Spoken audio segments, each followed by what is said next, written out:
Let us even assume that, oh, the governor has committed, um, there's a misconduct that, well, that would warrant an impeachment, and the Honorable Edison, for instance.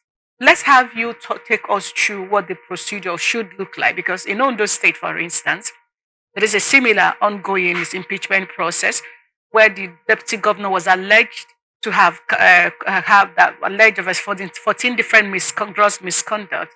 He was written, an investigation was done. He was written, and then he was meant to defend that. Is in the failure of him defending that they had to now, continue impeachment process because the timeline had elapsed. Let me come back to you. So what's supposed to be the procedure to impeach whether a governor or an elected official? Now, actually, the role of a governor, that's what it provides. Section 108 provides very clear procedure and the ground. Well,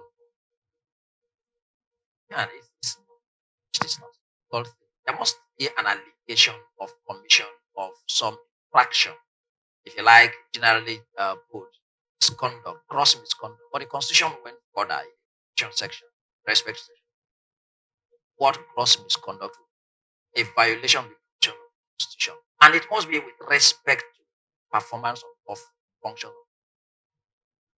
So it's not about whether you disobey a person or whether you disagree with an individual.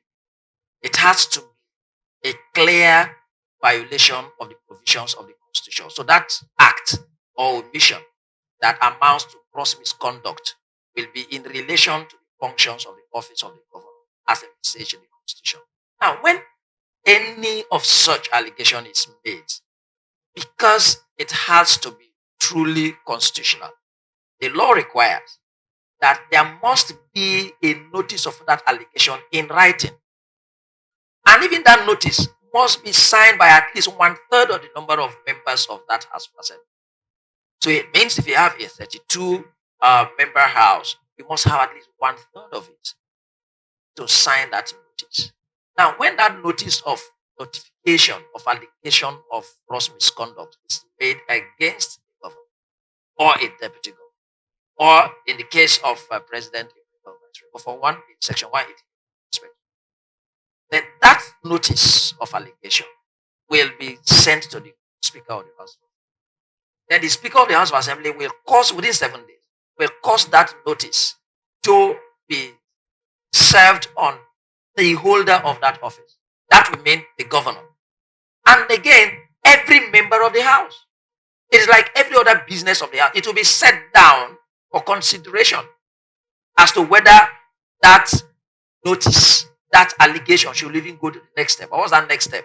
To enable the House communicate the chief judge, in case of a state, the chief judge of the state, to constitute a panel.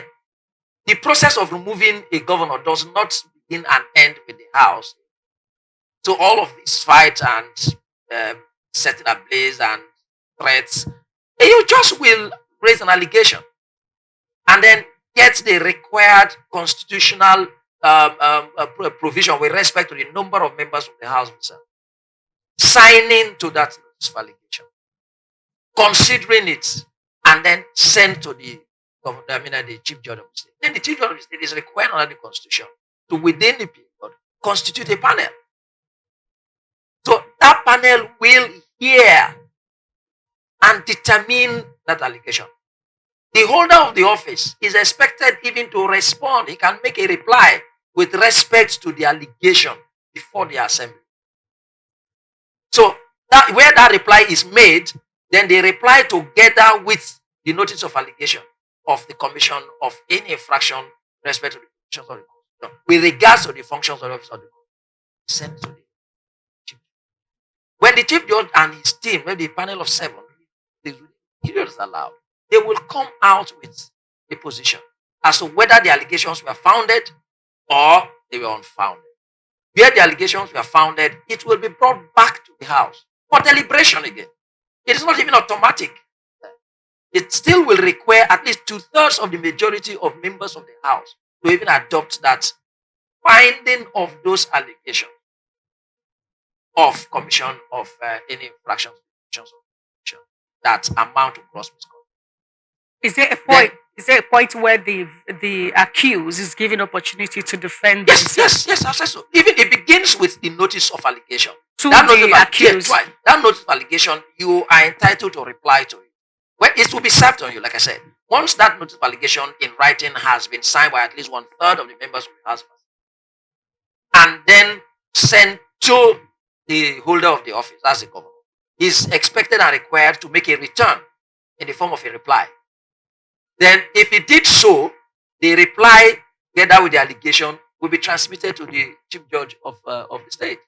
Then the panel that is constituted is to hear this allegation as well. So there's a normal procedure. There's a 7-man panel. Yes, is to hear the allegation, meaning they could invite him where evidence is required. Proof must be, because it's not enough for those 1/3 of the members of the House of Assembly to allege any misconduct, gross misconduct like that, or commission of any infraction with respect to the functions with regard to the functions of the government, office of the government.